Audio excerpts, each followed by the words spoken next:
Сегодня 2 апреля 2024 года. С вами снова я, Аслан Арцуев, на канале в YouTube Reality HRCI и на канале Аслан Арцуев в TikTok, друзья. Я вас всех приветствую. Я вас всех приветствую. Так. Одну минутку. Налажу сейчас систему.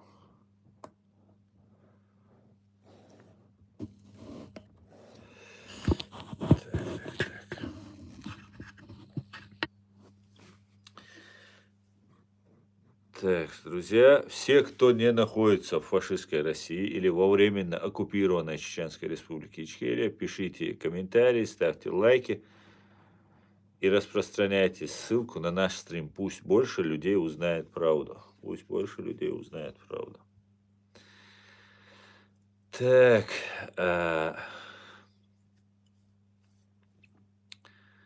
как-то так-то. Сегодняшний свой стрим я назвал особым образом. Особым образом.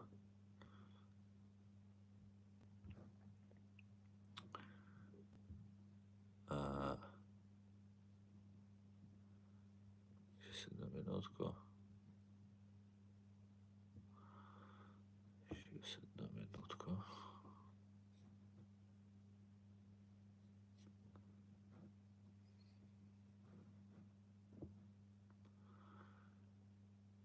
Так. Сегодняшний наш стрим я назвал особым образом, так как этот стрим будет посвящен чеченским политическим силам, которые здесь находятся в Европе. Я хотел бы его, по крайней мере, посвятить вот этой теме. Роль чеченских политических симулякров в Чечении и в Европе. В последнее время мы замечаем, все, кто следит за нашими тут событиями, которые происходят в чеченском политикуме, мы видим, создаются определенные симулякры. Эти симулякры направлены на то, чтобы запутать чеченское общество, чтобы контролировать чеченское общество и манипулировать чеченским обществом. И давайте на эту тему поговорим. Мы говорим обо всем, в том числе и в чеченских стримах, на чеченском языке. Мы говорим и на эти темы тоже. Но нам важно и на русском языке, чтобы другие люди, чтобы, например, граждане Украины, украинцы, тоже понимали, потому что, чтобы потом завтра они не сказали, а мы не знали, а мы что-то не понимали и так далее, и так далее. Поэтому мы говорим, будем на русском языке. Конечно же, важно, чтобы узнали еще европейские, американские наши потенциальные друзья, союзники, чтобы тоже знали вот эту всю среду, потому что у нас это так все сложно, что порой кажется даже невозможно разобраться, даже нам, простым смертным. Поэтому давайте будем разбираться и давайте обсудим это. Алейкум ассалам, Шамсад Иван, витаю вас, Машфао Иван. Шамилю, алейкум ассалам, Мавидину, алейкум Украина, патриот, витаю с Киева, всех, друзья, я вас витаю, всех я вас сердечно приветствую, друзья. И вот давайте поговорим об этих симулякрах. Как мы видим, давайте я буду приводить факты, эти факты или моменты, которые я, например, зафиксировал, которые я увидел, и на которые потом когда-нибудь наше чеченское общество обратит внимание, когда это будет необходимо, востребовано. Может быть, чеченское общество наше обратится за этим видео, послушает, посмотрит, о чем мы тут говорим, потому что по горячим следам это фиксировать и замечать очень удобно. Мы можем разделить на несколько групп чеченских политических круги в целом. Это наша основная группа, это легитимная, законная, настоящая часть чеченского общества, не симулякр, то есть. куда входят, например, главные представители нашей власти. Это президиум правительства, это люди, которые с первых дней стоят на страже нашего государства, которые сохраняют верность принципам, что, соответственно, создает сакральность, ценность, да, ими бертке, дукцуна нохчуматла, беркати долж, цануёлж, сакральность в этом вопросе. Это основные силы, на которые мы должны ориентироваться. Потом есть силы, которые ведут тоже абсолютно справедливую, на их взгляд, независимую борьбу. Они могут по-другому смотреть. Это, в том числе это могут быть религиозники, люди религиозных взглядов, которые, разочаровавшись в деле президента Джахара Дудаева, его соратников, демократических процедурах, развитии демократических в чеченском обществе, не то что отвернулись они даже, они посчитали, что это бесполезно, скажем так, с учетом того, что весь мир оставил нас один на один, весь мир лицемерил, Европа стелилась и продавала интересы чеченского народа и государства. И многие, в том числе даже Соединенные Штаты Америки, недостаточно обращали внимание. Где-то там это в Европе, где-то это на Кавказе, это далеко, Америка за океаном. Ну а тут в Европе пользовались тем, что никому нет до этого дела, даже принципиальным Соединенным Штатам. Я понимаю этих людей на самом деле. Я не могу сказать, что я придерживаюсь их позиций, так как это неправильно. Разочароваться и назло отморозить уши, не одев шапку назло маме, это не самый верный выход из ситуации, особенно если это касается не вас лично, а когда касается вашего народа. Вот такая вот ситуация. Да, себя лично можно и даже умереть, не отступая от своих принципов, взглядов, хотя я не знаю, как Бог это расценит, идти на смерть.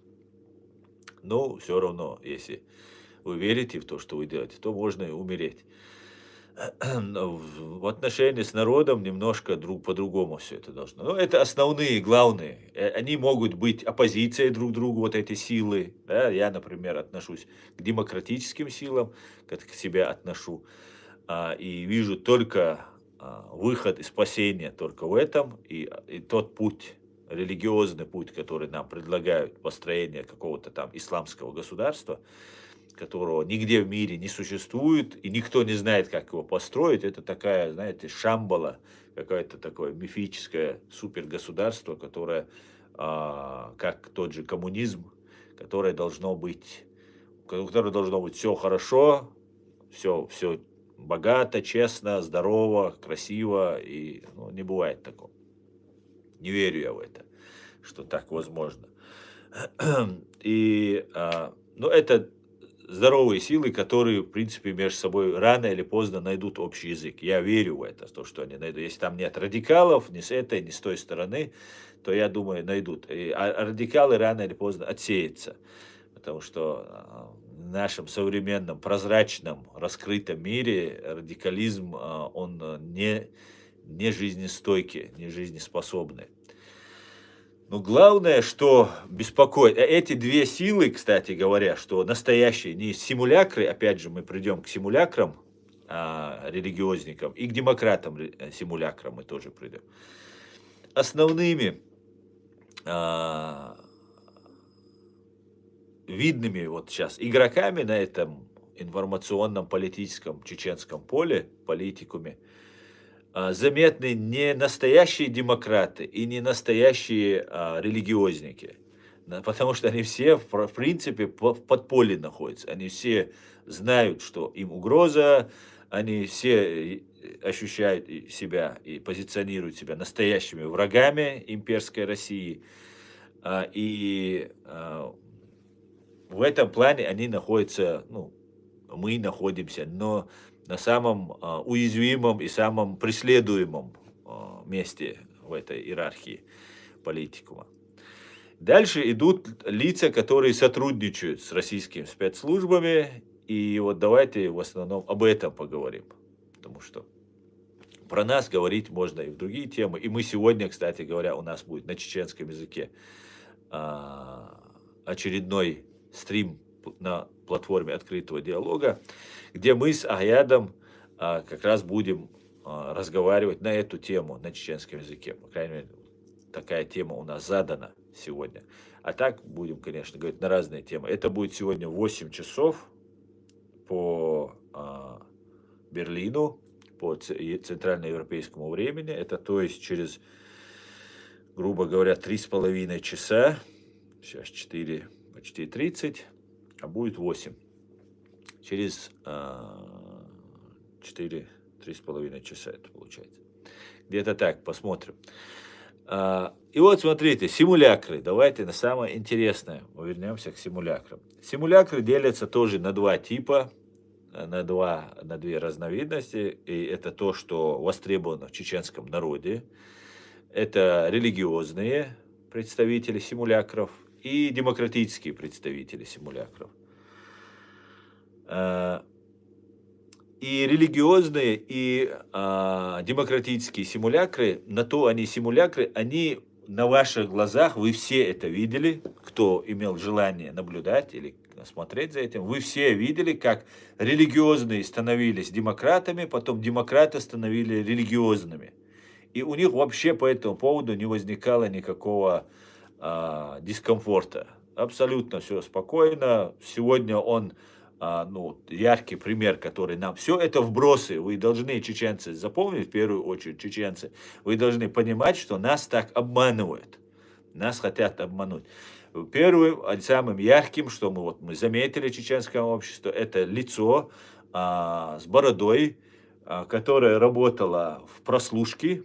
Это только очень надежные, проверенные люди могут работать в телефонной прослушке, телефонной службе, которая из-за бороды, из-за своего религиозного, что вот ему нужно соблюдать религиозный подтекст, контекст своего жития, своего бытия на этой земле, и что вот он не готов даже распрощаться с бородой, которая у него как-то длинная, там 3-10.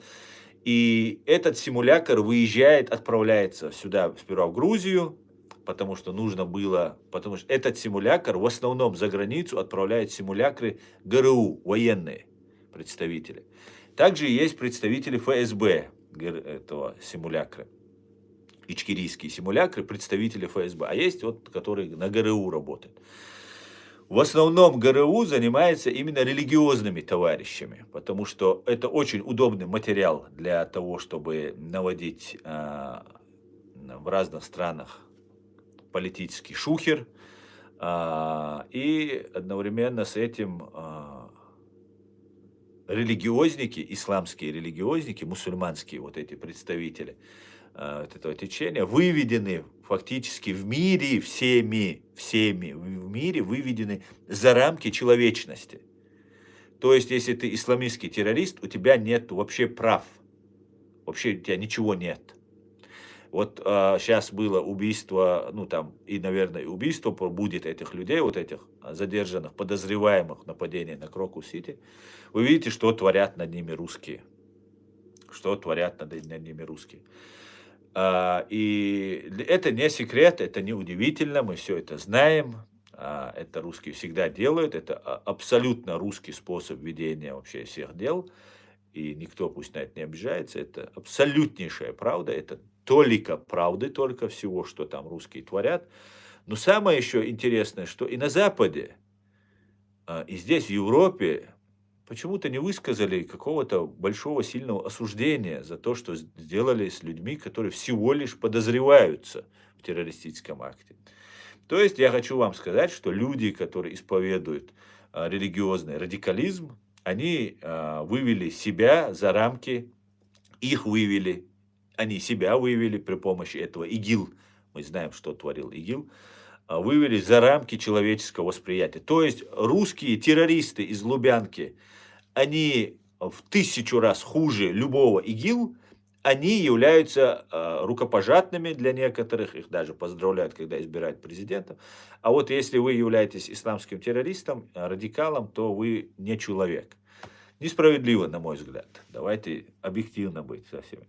Ну да ладно. Так вот, смотрите, религиозник вот этот поехал, отправили в Грузию, потому что тогда в Сирии война шла, и нужно было отправить очень много в Грузии, Ахмедском районе, кистинцы, которые были втянуты в вот эту религиозную вот эту войну, и приняли участие в Сирии, и, вероятно, есть много агентуры, это тоже нельзя исключать, потому что везде, где есть вот этот религиозный, вот этот фундаментализм, не фундаментализм, а религиозный радикализм, фашизм, там всегда присутствуют спецслужбы. В частности, всегда там есть российские спецслужбы. Всегда. Особенно, если люди говорят на русском языке, и русскоязычные какие-нибудь это террористические группировки. Как мы видим, обращаем, сейчас уже анализируя всю ситуацию, мы видим, когда этот человек выехал сюда, вот этот религиозник, он предстал врагом автоматически, сразу предстал врагом демократа Закаева, человека, который позиционирует себя как демократа. Это тоже симулятор. То, что они делают, они симулируют деятельность. Ахмед Закаев, его окружение не являются представителями никакой чеченской демократической власти. Сейчас вот это окружение, которое фактически осталось, из-за столько лет, так они не собрали вокруг себя никакой мощной команды, которая бы этим людям доверяла, одни и те же лица и одни и те же деятели. И ситуация была связана с тем, что вот этот религиозный блогер, который был отправлен, он никого либо выбрал, а выбрал именно Ахмеда Закаева и начал таким образом раскручивать. То есть ГРУ, выслав сюда человека, начала поддерживать человека, ну, как бы это выглядело так, что вы не мусульмане, это мы мусульмане, мы тут являемся там самыми мусульманами, а вы не самые мусульмане, вы демократы там и так далее. Таким образом, настоящее чеченское общество в лице политических представителей Аяда Идигова, Аллы Дудаевой, Мусу Баматгириева, других лиц, которые входят в эту демократическую часть нашего политикума. И даже религиозная часть нашего политикума, как бы она предполагала, что вот этот деятель, который приехал сюда, он их человек, да, многие религиозные парни, которые вот на этой волне сидят, они говорили, вот кто будет нашим лидером, они будут, ну, комментарии писали там, вы это все помните. И казалось, что вот этот человек будет там их взгляды проповедовать. И фактически это так бы и произошло, если бы не вмешался определенный случай в жизни, и мы не разоблачили бы вот этих симулякров, вот этих бандитов, которых сюда нам присылает Россия. Таким образом, они создавали вокруг себя определенный ажиотаж, внимание людей. То есть я, как религиозник, наезжаю на демократов, демократ начинает там что-то возмущаться, и таким образом, и этот я, как религиозник, тоже раскручиваюсь, а меня раскручивают, мне звонят известные там российские функционеры, чиновники во время оккупированной Чеченской Республики Ичкерия. И вот таким вот образом они меня раскручивают, а я, соответственно, там блогер там, с сотнями тысяч просмотров, сотнями тысяч подписчиков, начинаю с вами, там, с демократами, например, там, возьмем Аяда Идигова, например, я начинаю с ним рамсовать, конфликтовать, и на этой почве у нас у обоих внимание всего чеченского общества складывается. Да, мы политические оппоненты, мы в уважительной форме друг другу говорим, но говорим какие неприятные вещи, чтобы привлекать внимание, показать, что мы противники. Ну, таким образом мы симулируем политическую деятельность. Я представляю себя сторонником чеченских религиозных людей, которые за шариат, за исламское государство, без какой-либо демократии, конституции и так далее. А та сторона, она стоит на стороне конституции, демократии. И вот мы проявляем активность. И все начинают фокусироваться на нас. И вот таким вот образом мы становимся заметными, видными деятелями. И это один из таких примеров, который был. Вот эти спецоперации или так называемые ИПСО, информационно-психологические специальные операции, это называется, когда нас отвлекают на какие-то вещи и создают из плохой субстанции конфетку, что-то там нам пытаются продать, преподнести нам такое красивое, умное. Дальше фактически вот эти две системы, симулякры и настоящие, реальные, они не пересекаются. Симулякры, как религиозные, так и остальные, действуют в своем мире, эти действуют в своем мире, в своем подпольном, скажем так. И почему еще важно, что эта сторона, реальная сторона, она находится в полуподпольном состоянии, потому что их преследуют, их дискредитируют, их убивают, там, ну, все, что возможно. На всех имеется досье, на каждого. И поэтому эти люди в такой системе живут, в этой системе координат. Эти живут в этой системе координат. И фактически, если реальные молчат про симулякры, то симулякры начинают жить своей жизнью и становятся фактически реальными. Потому что вот эти симулякры начинают присоединяться реальные люди, которые начинают верить в то, что они делают. На этих смотрят, это я уже со своей позиции я говорю, на этих смотрят как людей, которые недостаточно работают, недостаточно, постоянно эти же нарративы вот этими симулякрами запускаются. А что вы сделали, а чего вы добились, а почему вас не видно, почему вы молчите. И это отчасти становится правдой, потому что эти настоящие, реальные наши представители независимой свободы, разные, и религиозные, и демократы, и все, кто не связан с Россией, кто хочет независимости, свободы своему народу, вот эти все люди, они начинают превращаться в маргиналов, их маргинализируют специально. По-разному это делается, абсолютно там применяется огромное количество средств и ресурсов, и вот таким образом их загоняют такие в рамки определенные, в которых они мало что могут повлиять на общество. Да, они внутри себя знают, они знают всю чистоту, правду, и это очень ценно, что эти люди это держат и сохраняют. Это бесценно на самом деле. Это самое главное, что есть, потому что симулякры, они имеют свойство исчезать. Они из себя ничего не представляют. Он сегодня есть, завтра он исчезает. Дальше, когда вот эта система начинает развиваться, вот этих симулякров, она, во-первых, они ограничены в своих ресурсах, как в интеллектуальных своих ресурсах, они не супер умные, они не супер способные, как казалось бы, как им хотелось бы. И у них не так много сторонников, как бы тоже казалось. Да, агентура на них работает, деньги на них работают, полезные идиоты, которых они подключают, работают. Имеют свойство и полезные идиоты откалываться, потому что начинают понимать, что их обманывают рано или поздно. Потом ситуация в мире и в Европе изменилась. Сейчас очень трудно симулякрам вести свою деятельность, очень трудно, потому что нам достаточно вот с этой стороны находящимся реальной политической системе чеченского народа, чеченской нации, нам достаточно назвать просто имя симулякров, и здесь у них возникают проблемы. Хотя ровно 5 лет назад или там 10 лет назад ситуация была ровно противоположная. Им достаточно было назвать любое наше имя, и у нас возникали супер проблемы. Особенно если мы связаны с какими-то религиозными течениями, религиозными подпольем.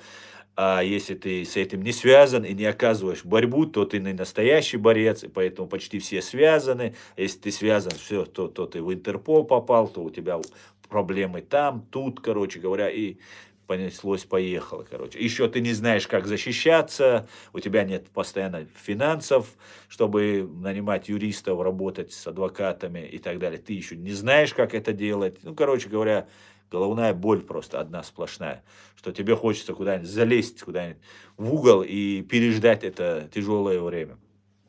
Поэтому в этом плане ситуация изменилась в корне.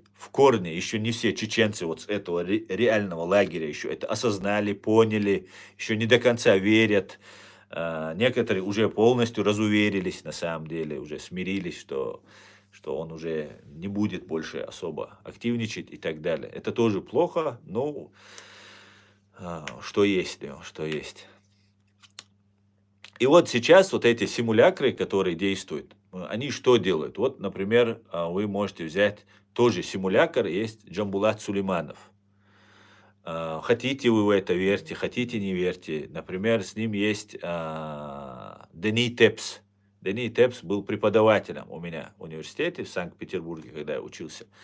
И это человек, который я считал, что это человек абсолютно проичкерийских взглядов тогда еще. Сейчас я понимаю, что это не могло быть так. Не мог быть преподаватель в Санкт-Петербургском государственном университете на юридическом факультете преподавать, и эти взгляды, они не могли у него оставаться. Вот, может, тогда так либерально было, я не знаю. Но вся деятельность, которую сейчас ведет Джамбулат Сулейманов, Дени Тепс, она связана с тем, что они создают симулякры. Они в Украине какую-то деятельность какую-то ведут, потом создают какие-то партии, какие-то движения они создают, которые ровным счетом из себя ничего не представляют. Они не наполнены, недостаточно создать, да, они умеют создавать организации, партии, и потом завтра, как сегодня используется там Конгресс народов Кавказа, там, как они там у них назывались, я сейчас могу путать в эти названия, ну вот Руслан Кутаев, который там сейчас пользуется какими-то Горской республикой, потом продолжение Горской республики, какой-то конгресс или группа каких-то горских там народов Кавказа, там вот так, короче, вот это все путаница, но она имеет историю, и для любого человека, который вот сегодня молодой человек, 20-летний, послушает, там, например, Руслана Кутаева или этого Дени Тепса или же Джамбулата Сулейманова, они через 20 лет, например, посмотрят, есть такая организация там НОД, которую там они создали. НОД — это чисто путинская система, и название, я думаю, не случайно. Вот это НОД такой же, один в один повторяющийся. И вот эти системы, которые создаются завтра, через 2 года, через 10 лет в проекции, когда мы будем жить в демократическом чеченском государстве, и мы обязаны с вами будем соблюдать законы, вот эти люди будут иметь на руках козыри, которых у нас нет. Сегодня у нас их нет, да, в достаточном количестве. Которые они нам будут потом предъявлять. И говорят, смотрите, у нас организация, мы ее зарегистрировали, она у нас и выступала в Европарламенте где-то. Еще в 2020 году, например, или 2023 году был, а идет, например, уже там 33 или 43 год. Понимаете? И вам предъявляют вот такую вот организацию, где они там встречались с черкесами, с грузинами, там, с третьими, с десятыми, мы же там организовались. Может быть, эти черкесы и грузины даже окажутся реальными, понимаете? Настоящими окажутся эти люди. Так может оказаться. А потом, ну, и эти люди там достойно там у себя в странах, там в Черкесии, которая, я надеюсь, станет свободным, независимым государством, хотя так же, как против чеченцев, против них применяются колоссальные просто средства, и это говорит о силе этого народа и этой общины, потому что если русские такие усилия к ним прилагают, значит, они достойны внимания и уважения, что вот против них такая работа ведется. Но, например, те же грузины могут оказаться, да, которые окажутся настоящими патриотами Грузии, станут какими-то уважаемыми людьми у себя в Грузии, но потом появится видеозапись, где этот грузин молодой, например, встречался с симулякром чеченским, а раз этот грузин оказался настоящим, то в пользу того, что и этот чеченский симулякр настоящий, может свидетельствовать вот в эту пользу. И вот таким вот образом они сейчас же закладывают, сегодня не просто ведут против нас работу по разобщению нас, по разделению, по дискредитации нас, но они еще закладывают мины под будущее, а, где они будут иметь определенные фору определенную перед нами. Вот как-то так я это вижу, друзья. Если у вас есть какие-то вопросы, что-то вы не поняли, что я имею в виду, или же хотите поспорить со мной, давайте пишите ваши комментарии, друзья, давайте обсудим это все.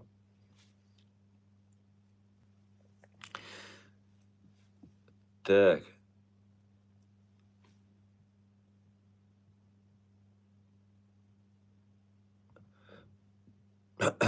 Так, валейкум Шавига, Осман, Шавига, Петров, всех, друзья, я вас, Сковорода, приветствую. Чеченский сионист, Шаг Машо, Ливан, привет из Тбилиси, привет, дорогой. Так, салам алейкум. Есть ли разница между ударами БПЛА по зданиям органов власти и по зданиям школ в России? Алейкум салам. Юсуп Сулейманов. Ну, что ты хочешь сказать? Конечно, есть разница, о чем ты говоришь. Это не я говорю, это международное право говорит. Конечно, уничтожение органов власти и НПЗ, и удары по школам – это абсолютно две разные цели, и квалифицируется это по-разному, да, в соответствии с законом. На России людей задерживают и спрашивают национальность. Короче, прессуют не русских. Чеченский сионист, я наблюдаю за этим. Многие сейчас жители, мигранты, проживающие в России, покидают, их депортируют некоторых, которых подозревают в связях с ИГИЛ, МИГИЛ, там, 3-10. Это будет только усугубляться. Мы, чеченский сионист, не дашь соврать, мы все это время говорили об этом, что это может быть, что к этому все идет, и дальше будет только усугубляться на России ситуация. Абсолютно 100%. Русские должны понять, что ничего само собой не рассосется. Понимаете? Русские, вам обращаюсь. Если вы думаете, что вы просто там спрячете в голову в песок, как обычно вы это делаете, и пронесет. Нет, уже не пронесет. Теперь за вас взялись, пришли за вами, друзья, за всеми пришли. Не только за вами, за всеми. Конечно. Дели саламаш Дон Хуан, машволь. Так. Дику бывало, алейкум.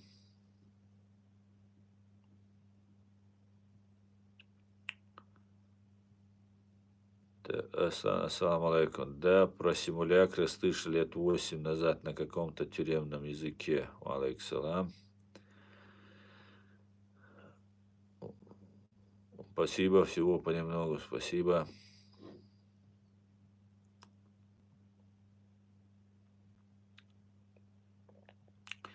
Салам алейкум салам. Салам даже не умеют. А США не спонсирует Израиль разве?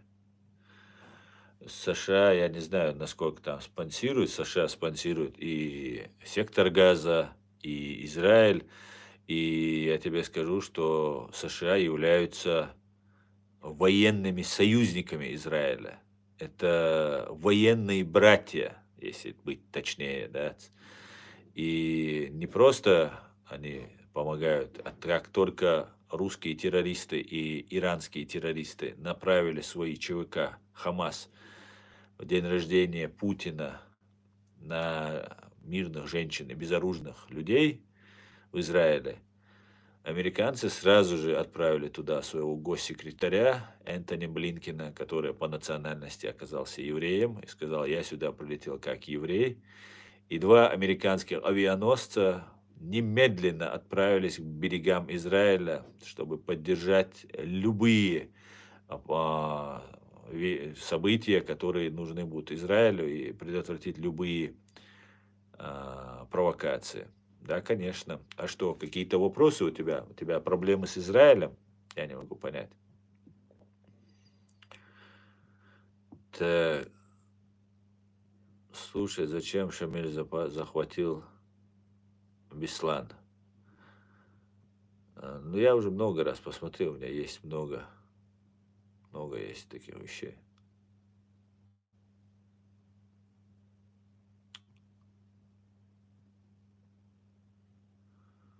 Шалом, Ян, шалом.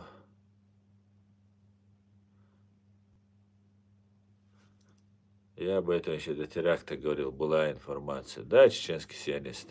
Да, да. Все, кто наблюдали, видели, что будут прессовать всех нерусских и отправлять на войну будут очень много.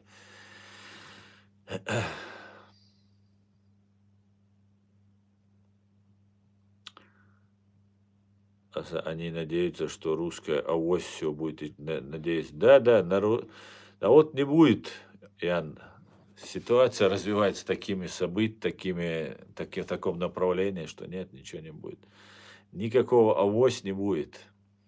Нет, Аслан, без негатива в твою сторону. А кто бомбит Палестину?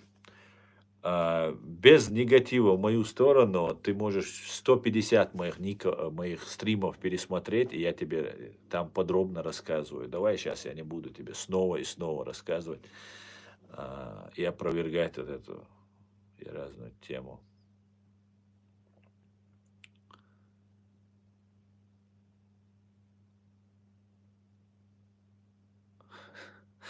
Не ставьте смайлик, 2 пальца не ставьте, это знак Иблиса. Вообще-то всегда это было Виктория, победа значит. Виктория это значило, всегда. Но вот сейчас, сейчас, чтобы не говорили, чтобы не говорили, вот вы даете, да. Ну вот видите, вы все заходите сюда, и вместо того, чтобы обсуждать чеченские симулякры, обсуждать чеченские вопросы, вот вы выдаете себя.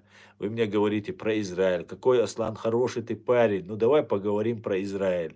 Давай поговорим про Палестину и так далее. Про что угодно вы говорите, кроме чеченских проблем. Вы являетесь пособниками русских. Умышленно вы это делаете. Или же вы неумышленно тут зашли каждый раз. Но каждый раз вы затрагиваете тему, чтобы уводить мой разговор от темы. Понимаете?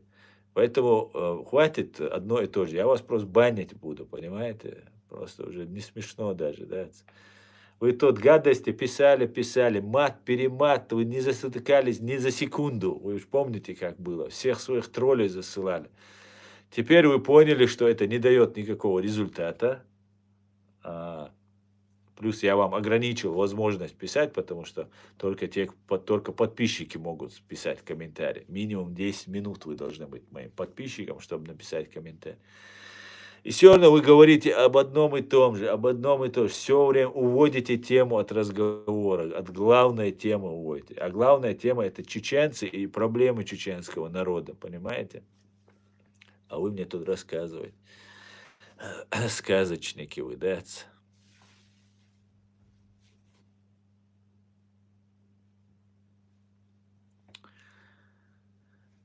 Если Ичкерия не может выйти из состава России, как должна выйти КБР или КЧР, говорит, которые намного слабее? Ну, во-первых, они не намного слабее.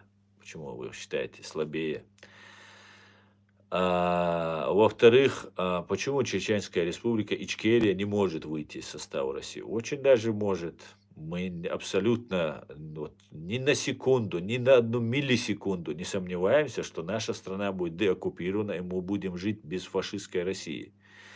Кабардино-Балкария или Карачаево-Черкесия или любая другая республика, входящая в состав фашистской России, нынешней Российской Федерации, так называемой, вы можете поговорить, кстати говоря, сегодня прийти на стрим и на чеченском языке задать Аяду на эту тему вопрос. Он очень хорошо это все рассказывает и много раз рассказывал.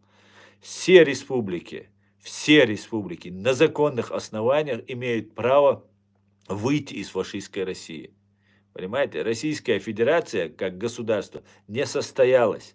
Это фашистское недогосударство. Любые республики, входящие в фашистскую Российскую Федерацию, могут на законных основаниях из нее выходить. Понимаете? А то, что силы нет или слабее, да, я с этим могу согласиться, что пока физически сил нету ни у Чеченской республики Ичкерия, ни у Кабардино-Балкарии, ни у Карачаево-Черкесии, ни у Дагестана, ни у Ингушетии, потому что мы разобщены.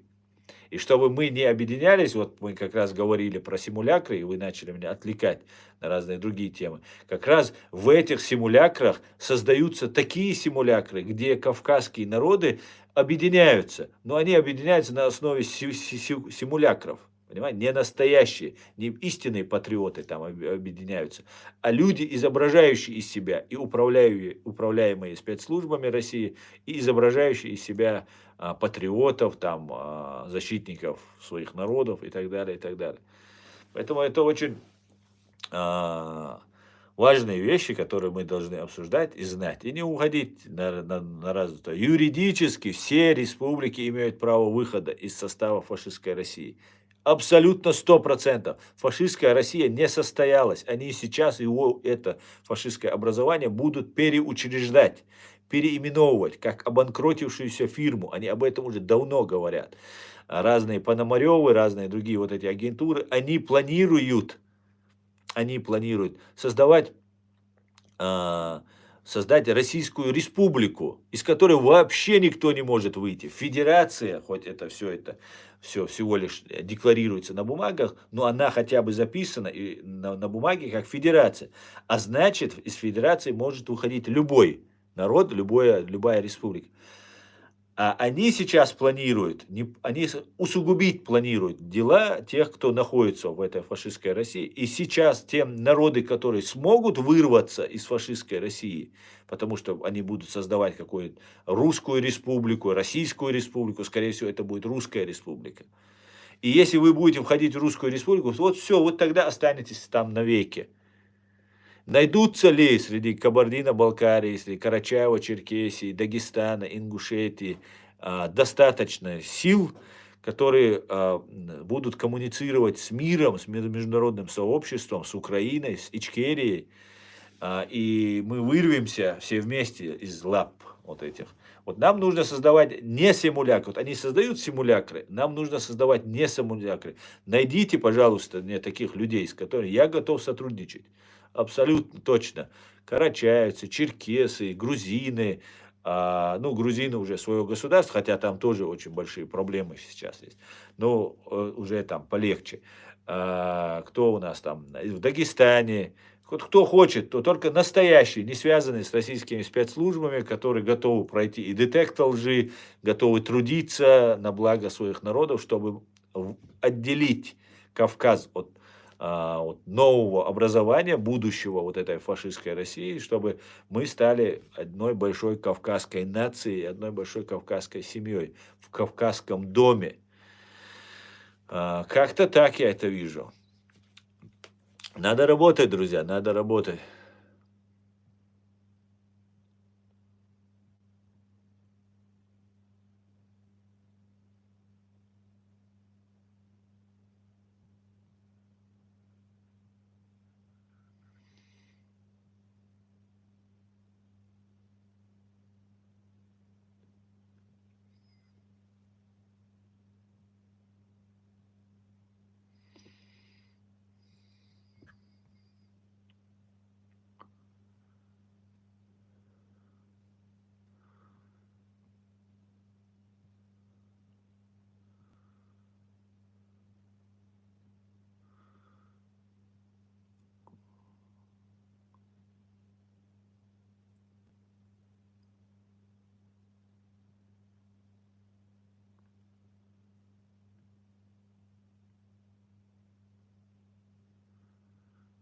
Диана.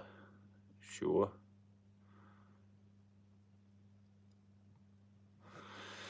Так, давайте посмотрим, что у нас пишет в ТикТок. Раск Шали Американч Битибошик. Нис Бог Дон Хуан.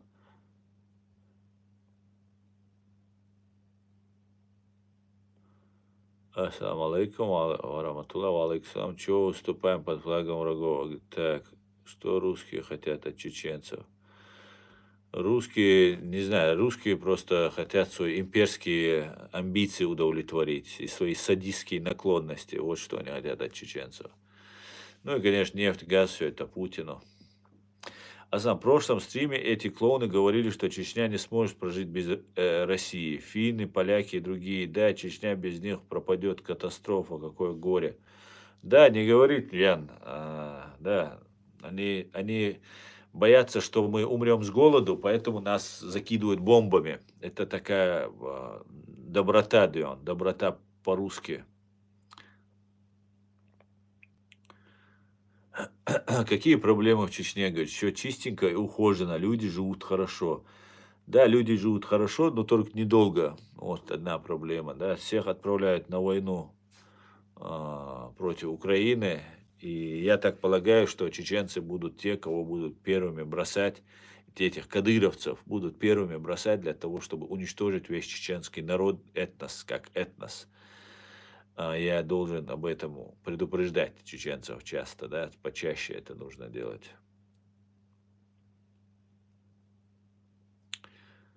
Ну, чтоб без мучения умерли. Ну, наверное, ДБ, если они нас бомбили бомбами, наверное, русские хотели, чтобы мы умерли быстро и безболезненно, а не так, что мы не могли долго кушать, нищенствовали, голодали, у нас были попрошайки.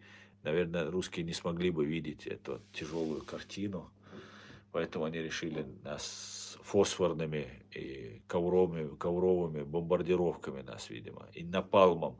С огнеметов сжигать решили. По-доброму, по-русски делал. Аслан, ты видел, сколько парней чеченских погибло за последний месяц? Их находили с оружием, боеприпасами. Ради чего? Где ты говоришь? Это которых отправили воевать против Украины? Ты про это говоришь? Ты про это?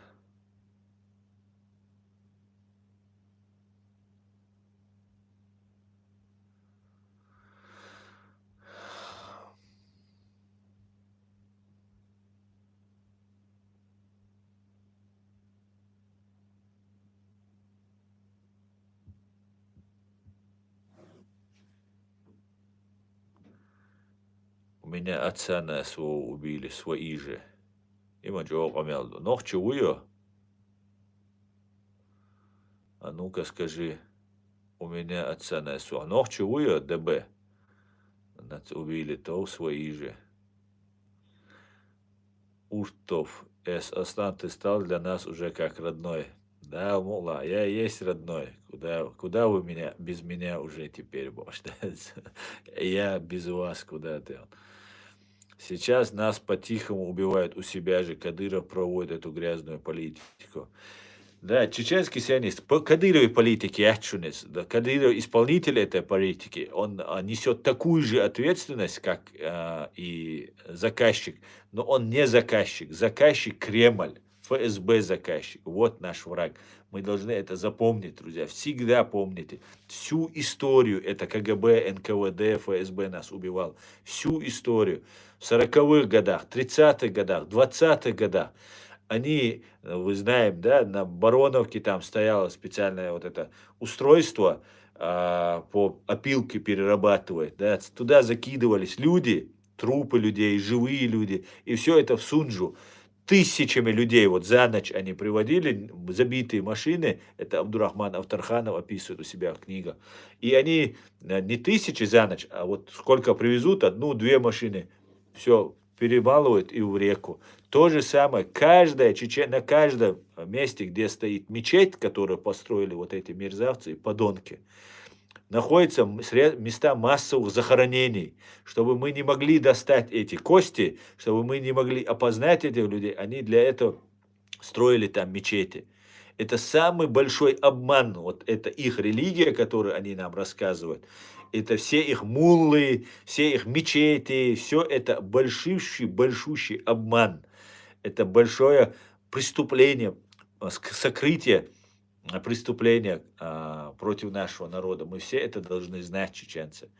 Это надо помнить, навсегда помнить, чтобы это не повторилось, чтобы те, кто совершил, получили наказание. У ночью ракету, снаряд, тёгат, эяль, велерис. Дела. Беллу варай, гаски структурщик ирис, военный варис, я Росгвардии варис, мило дал гешту эльцун, ДБ. Ночи у ракету, снаряд тюганц, эял веллаши, да бо оксаг шейчар хатюганил ракета велла бо.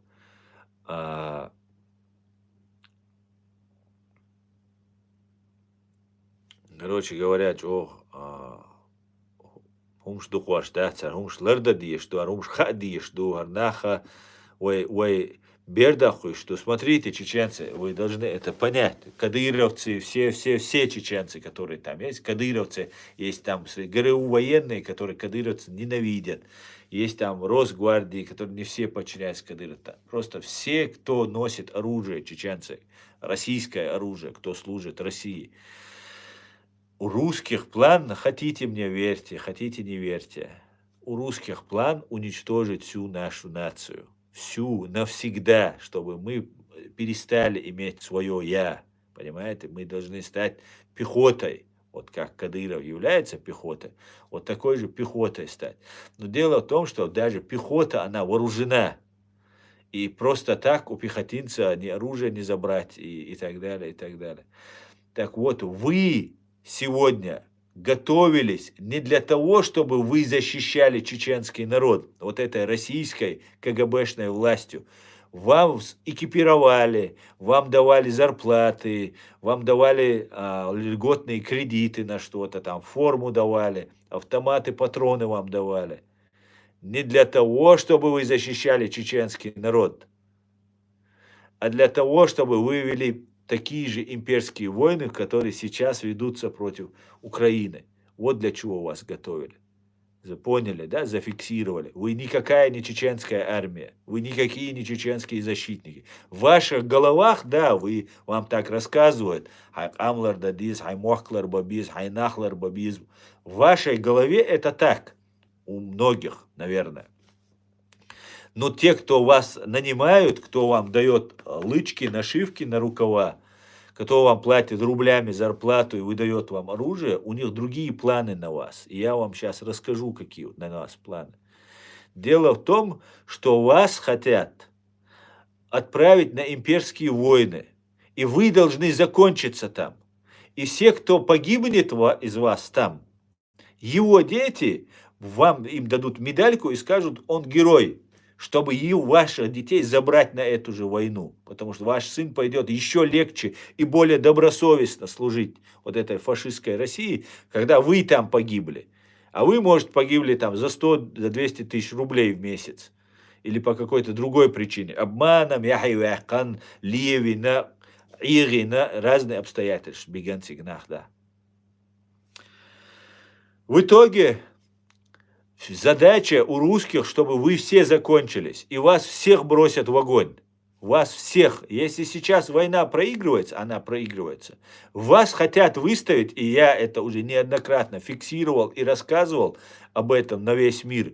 Вас, пророссийских чеченцев, хотят выставить виновниками в трагедии против Украины. То есть русские не хотели воевать, а вы сзади их гнали и уничтожали, чтобы они шли. Путин приказывал, вы как заградотряда их посылали на войну. То есть, когда это все закончится, они хотят развернуть свои оружия и направить гнев ваш, свой гнев вот этих людей, кого они туда как мясо уничтожать посылают, против вас, против, то есть, чеченцев, то есть, к сожалению, против нас тоже это получается. Понимаете? Мне, с одной стороны, как человеку, который представляет другой лагерь, который вы представляете, я вас считаю предателями. Одели российскую форму, вы предатели. Для любого закона, для любых понятий вы предатели. Понимаете? И нам бы, с нашей стороны, с одной стороны, было бы выгодно, чтобы вас всех уничтожили.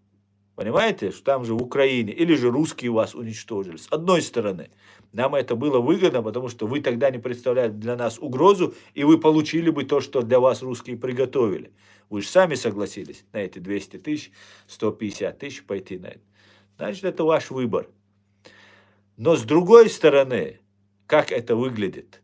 Выглядит так, что если вас уничтожают, весь наш народ которые вы в головах думаете, что вы защищаете, остается открытым.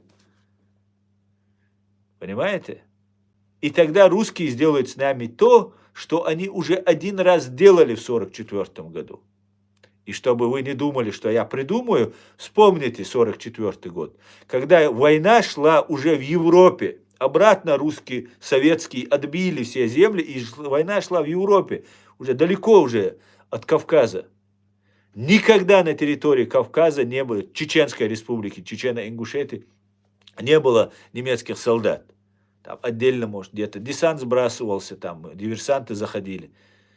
Но нас обвинили весь народ в пособничестве немцам и отправили на смерть. Всех женщин и стариков, и детей. Пока все мужчины были на фронте. Как вы были на фронте. Понимаете? Вот к чему это все приведет. Вас закончат, а там тех тоже закончили. Ведь с фронта немногие вернулись у нас. Понимаете? Чудом, кто повезло возвращаться. Остальных забрасывали. Чечен, давай его туда. И все, разнарядка такая была. Закончили всех чеченцев, кто с оружием был. Кто пошел служить, несмотря на то, что в 20-е и 30-е годы нас расстреливали, несмотря на то, что у нас было подполье, там Хасан Исраилов, там и другие товарищи боролись, да, соратники, боролись за свободу своего народа. Тогда люди пошли служить, кого-то насильно, кого-то купили, запугали, обманули. Инсан, яйбош, кирбеш, ирбеш, шайнлучау, гулбеш, табиган. А потом некому было защищать наш народ. Понимаете? В каждый дом они поселили 2 солдата и офицера и сказали, ваши сыновья там сражаются, и мы тоже из сражающихся. Это была армия НКВД, вооруженные силы НКВД. Вы их приняли, как мы, наши отцы, матери, деды, бабушки приняли, как своих детей, которые на фронте. Кормили их, обували. Вот у меня в доме, у моего дедушки, жил узбек, офицер, и 2 русских солдата. Этот узбек офицер говорил, читал наизусть Коран. Он был хафизом Корана. Понимаете? А мой дедушка двоюродный, который был ребенком и помнит это, мне лично он это рассказывал. Он с ним садился, тоже изучал Коран, и вместе с ним читали разные суры, там, говорили. Так вот, этот офицер, наизусть знающий Коран, соседи, другие офицеры, русские солдатики, говорили, вас будут депортировать, режьте кур, баранов, что есть мясо, еду, все набирайтесь с собой. Потому что у вас ничего не будет, вас полностью выселят. А этот узбек ничего не говорил. И когда им говорили, вот ведь говорят, что слухи ходят, нас будут депортировать. Он говорил, я ничего этого не знаю, нет, не верьте. И самыми первыми, он говорит, мой дедушка рассказывал, двоюродный мой дедушка, ныне покойный, Далгеш Дольцин, он рассказывал, что их семья была первая на перроне вокзала, куда должен был приехать состав. Еще никого не было. В 4 утра он их всех поднял, вот так выслуживался. Это так, чтобы вспомнить историю, как мусульмане, воюющих наших друзей, братьев, они же соратники, да, получается, так же выходит. Если вы воюете там, и все остальные русские там в России, военные, НКВДшники, ФСБшники, они ваши как бы коллеги, они ваши братья. И ваша мама всегда накормит этого солдатика, потому что она знает, что вы где-то там голодны ходите, там в окопе сидите. Это все вы должны знать, чеченцы. Вот что нам готовят. Да? И опять же, вы должны понимать, что вас бросят всех в огонь. Ночи. Запомните это. Ладно, давайте перейдем к другим вашим комментариям. Русский народ должен публично извиниться перед чеченским народом. Совершенно верно, Дон Хуан. Да, совершенно верно.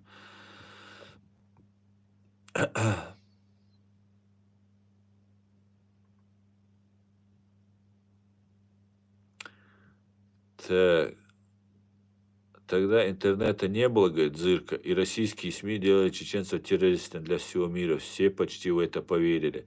Зырка, в том-то и дело, что интернет был, и знаете, вот у вас Зирка написано по-украински, я полагаю, вы украинка.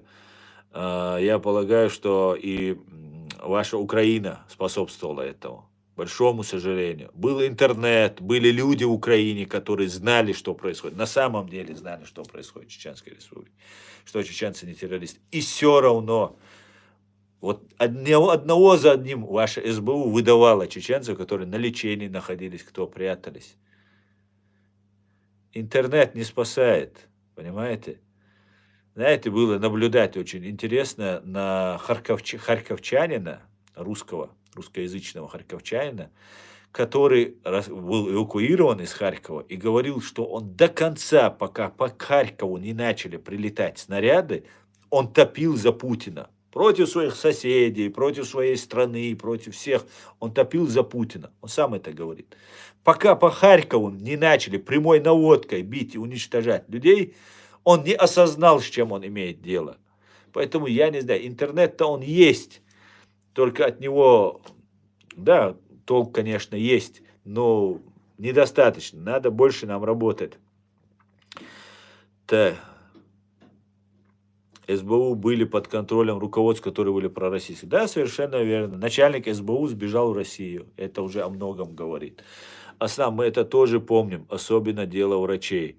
Да, это тоже было дело врачей, это вот еврейские врачи, да, которые были связаны. И не только ведь с врачами было, еще были у них разные. Да, вот, конечно. Берут и мочат, без разницы. Главное взять и для запугивания всех остальных. Маршал Голь, демократ. Маршал Голь.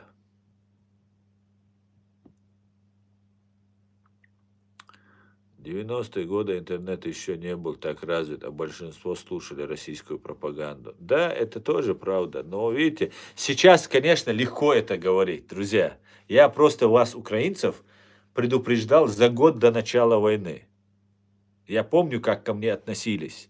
Я помню, когда началось эти события, как начались. Тогда начало пробуждение украинцев происходить. Друзья, это недостаточно одного интернета. Конечно, это очень важно. Когда начиналась вот эта широкомасштабная даже война началась, на Украине говорили, настоящее время, Радио Свобода, Deutsche Welle на русском. Вот они все говорили на Украину. Украинцы им говорили, мы все говорили, это не на Украину, а в Украину. На это имперский термин, не используйте. У нас так принято, там сидели. На настоящем времени Тимур Алевский такой работал парень, он работал на «Эхо Москвы» раньше. И я с ним как-то в Мосгорсуде пересекался по одному делу, и он там был журналист. Его высокомерие и его отношение к моему подзащитному, к теме вот этой, ощущалось просто. Это не был непредвзятый журналист. Это был журналист, который хотел исламского террориста, кабардинца, в частности, парня, представить таким убийцей и так далее. Хотя он был очень образованный, очень умный парень и абсолютно никакой не радикал. Он боролся на Кавказе за свою свободу. Да, с религиозным наветом, оттенком это все происходило, но этот человек не потерян был для общества, никакой он не радикал, по крайней мере, я его таким увидел. И вот этот Тимур Алевский я тогда таким запомнил, что он просто гасит человека, молодого кабардинца, который попал в лапы, которого Патрушев и вот эта система там обвиняла в тяжелых преступлениях, в тяжких преступлениях, которых фактически он, ну, по крайней мере, того, что я знаю, он не принимал в этом участие, в том, в котором его обвиняли. Так вот, этот Тимур Алевский как-то на настоящем времени, он, по-моему, был журналистом, был приглашен. Интернет есть, война идет в Украине, мы знаем, кто такое ГРУ, что такое. По-моему, дело со Скрипалями это было, не помню сейчас точно. И он у себя в прямом эфире, ведущий программы, рассказывает, говорит, типа, он говорит, ну, ГРУ, говорит, ну, сотрудникам ГРУ он обращается. Ну, я сделал все, что мог, говорит. Ну, вы столько тут напростоволосились, столько тут вот запороли косяков. что я ничего не мог поделать. Вот фактически вот я приблизительно передаю вам, что говорит журналист, независимый журналист американской станции «Настоящее время» или, «Радио Свобода», это, по-моему, «Настоящее время» он тогда был. И меня это потрясло, я был удивлен просто. Это убийцы, это самые просто запатентованные, грязные убийцы из ГРУ. Он их хочет как-то выгородить. Ну вы так лоханулись, он говорит, ну я ничего не могу ради вас сделать. Ну, конечно, я этот кусок вырезал, и в «Радио Свободы» написал, и «Настоящее время», и там, и журналистские сообщества я написал, сказал, что это такое, что у вас тут есть. Потом его убрали. Я надеюсь, по моей просьбе это было все сделано. Но сам факт остается вот примечательным. И такие действия сейчас я даже наблюдаю. Сейчас очень аккуратно говорят, хочу сказать. Поэтому эта пропаганда, она такая тяжелая вещь, что она не лечится только лишь одним интернетом или одним вот, что вот да, это правда. Нет, нужно объемно вести работу. И вам, украинцам, весь мир помог. Все вот эти средства массовой информации переключились на вашу поддержку. И сейчас вам легко это обсуждать. Сейчас легко. А вы знаете, сколько лжи осталось на нас, которую нам еще снимать и снимать эту ложь.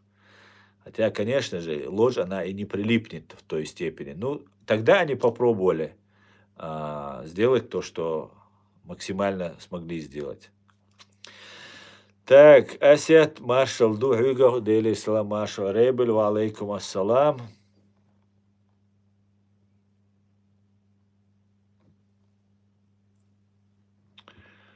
Так, а ты где живешь? Ты где живешь? Я в Германии живу, в городе Гамбурге.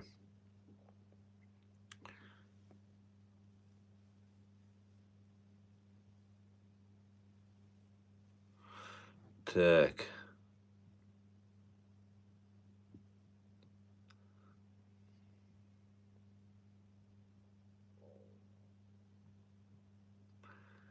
Тион Галгал. Ассаламу алейкум. Как думаешь, ядерная война не за горами? Ва алейкум ассалам. Я, конечно же, много раз по-разному думал, что будет, что не будет, что будет, что не будет. Я не могу сказать сейчас стопроцентно уверенно, что у меня есть позиция по этому поводу, что вот она будет, эта ядерная война. Но если брать в процентном соотношении, я думаю, больше она будет, чем не будет. Я думаю, что сейчас Россия готовит закручивание гаек. Будет, я думаю, если у них хватит возможности собрать столько людей, и русские промолчат, россияне промолчат, и позволят себя собрать, и бросить себя на новую волну, мясную атаку на Киев, на Украину. И после этого они, вероятно, могут закрыться у себя в фашистской России и находиться вот в этом состоянии очень долго, как Северная Корея. В принципе, они подходят к сценарию, я считаю, как окончание Первой мировой войны. Вот события очень напоминают те события, которые были тогда. И сейчас путиноиды, понимая, что они находятся в начале, к концу, ну не в начале, вообще в период Первой мировой и конца Первой мировой войны, и они готовятся, я так полагаю, что они готовятся к тому, чтобы как те люмпены пролетариата большевистские, создать вот этот нод, который они уже создали, и давно у них он функционирует, вот эти люмпены, абсолютное дно человеческого российского общества, которое станет новыми хозяевами вот этой России. И они готовят запасной вариант, что после поражения в Украине они закроются и внутри будут находиться. Дадут ли им это, позволят ли им это, не придут ли след за их отступающими войсками украинские войска, потребовать сатисфакции за разрушенные, за убитые, там, и деньги, и финансы, и так далее, и так далее. Не знаю, как все это будет развиваться, но полагаю, что просто так закрыться, как Северной Корее, и сидеть Путину и Патрушеву, скорее всего, не дадут. И в таком случае они могут грозиться ядерным оружием, а если они будут грозиться, или даже там, они сейчас проводят там разные испытания, там переброски, ну, разные они такие маневры совершают, это может послужить поводом нанести превентивный удар в случае, если там какие-то резкие движения увидят со стороны России. Поэтому, может быть, я не исключаю нанесение удара по фашистской России. И я думаю, что с приходом Трампа эта ситуация может быть больше получить м,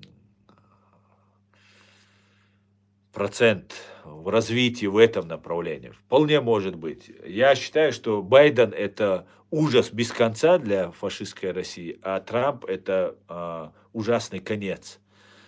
Поэтому ничего хорошего в России не будет, и ядерное оружие это, знаете, ничего больше, меньше не добавит. Да, это как бы для назидания будущим поколениям и самим русским это будет хороший пример, чтобы больше не рыпаться. И я думаю, они навсегда успокоятся, если по ним нанести ядерный удар.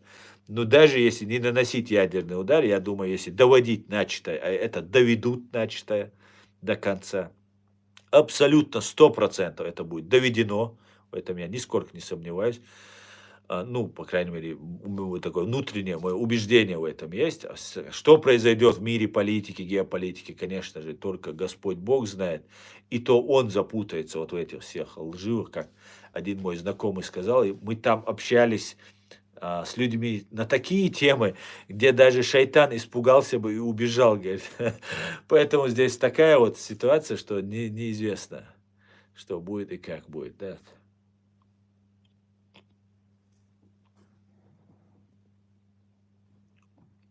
Спасибо, Джонни, спасибо. Так,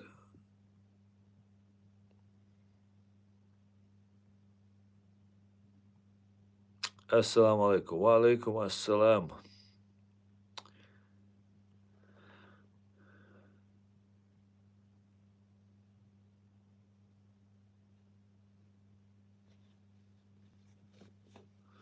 Так, Маш Воль, Тамерлан. Ой, Маш.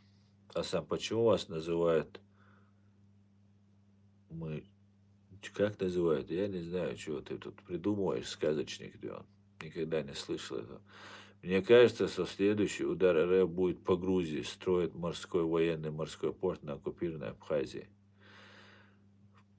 Вполне может быть. Так, Светлана Хазич, витаю. Я с 90-х годов, я кричал, что рашисты убийцы чеченцы, а мне в Украине говорили, что чеченцы хотят уничтожить рашист. Сейчас обвиняют украинцев в том, что бандеровцы хотят уничтожить нашу Рашу. Да, Светлана, именно так. Спасибо, что вы кричали. Если вы кричали, огромный вам респект за это. Нам этот голос был очень-очень нужен и важен. Вы даже не представляете, как нам тогда это было важно. Да и сейчас мы всех ценим, кто тогда это говорил, кричал, хоть слово говорил в нашу поддержку.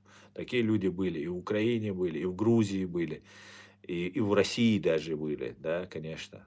Тот же Борис Тамахин, тот же Сотник, много чего говорили, сделали.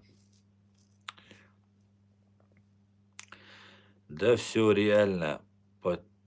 Патриотические силы, законное правительство Ичкерии, Грузии, в целом на Кавказе находятся в изгнании. И это затрудняет контакты, сотрудничество, поэтому и симулякров много. Да, Ливан, абсолютно так. Да, это очень ограничивает нас в возможностях наших. Но это нас не должно останавливать, Ливан. Мы должны хоть что-то делать. Мы должны хотя бы нашей молодежи показывать, что мы вместе просто собрались, посидели, пообщались, попили чай или обсудили просто в интернете какие-то дела. Это будет показывать. И важно, чтобы вот чистоту рядов наших, мы это очень соблюдать. Это очень важно, потому что одна паршивая овца, она может все стадо испортить. Ну, если нас сравнивать с стадом, ну, вы поняли, о чем я. Еще вопрос. Вам не кажется, что Северный Кавказ хотят освободить от кавказцев, чтобы заселить сюда? Нет, и он Галгал, это наглая ГБшная пропаганда и ложь, понимаете? Не знаю, к сожалению или к счастью, вот для тех, кто распространяет такую информацию, евреев всего 6 миллионов, понимаете? И им заселять Кавказ, где проживает огромное количество кавказцев разных всяких, нет ни малейшего, я так думаю, желания. Они 2000 лет мечтали вернуться в Израиль. Они 2000 лет мечтали, вернулись, уже 70 лет, как построили, 70-80 лет, как построили свое государство. Все служат в этом государстве. Создали из своей нации, которая была разбросана по всему миру и занималась там бизнесом, торговлей и так далее, из нации торгашей фактически сделали нацию воинов, причем и торговля у них тоже все нормально, и все посвящает своему Израилю, где находится 600 или 500, 400 миллионов арабов вокруг, и они бьются за свой Израиль. И как бьются, вы видите. Авианосцы нужно с Америки приплывают, приходят, зачищают территорию за то, что у них убили 1200 человек, они вон уже сколько долбят по тем, откуда все это пришло. Поэтому, мне кажется, нужна другая еврейская нация, другие евреи, чтобы они также 2000 лет мечтали вернуться на Кавказ, потом вернулись на Кавказ, и там создали свое там еврейское общество, уничтожив нас всех. Поэтому это все сказки, это обман, то они в Украине где-то появляются, где у них там где-то какой-то святой похоронен, что ли, или там какое-то святое место у них, Убани, где они там собираются. На Кавказе они тоже жили всегда, всегда у нас жили наши евреи, кавказские, это наши люди, это войнахи, да, в нашем чеченском понимании, войнахском понимании, это люди нашего Кавказа, кавказской нации. Они никакой там не создают, но это должно быть место проживания комфортно для всех. Понимаешь, Кавказ, Северный Кавказ, наш Кавказ, там северный, не северный, он должен быть проживаем, удобен для всех. Всегда там жили иудеи на этом Кавказе, всегда там жили христиане, всегда там жили мусульмане. Вот с первых дней зарождения вот этих религий всегда там у нас все эти товарищи проживали и будут проживать, и всегда в мире проживали. Поэтому я не думаю, что вот эти нарративы нам нужно распространять и как-то поддакивать, и бояться нам этого всего абсолютно не нужно. Наоборот, если нам хватит ума, я всегда это чеченцам говорю, если нам хватит ума подружиться с Израилем, с евреями, я думаю, это будут одни из самых лучших друзей для нас, кавказцев, и для нас, чеченцев. И союзниками, и друзьями. Это мое личное мнение, я в этом убежден. А как будет это решать чеченскому, еврейскому и там, кавказским народам? Как-то так.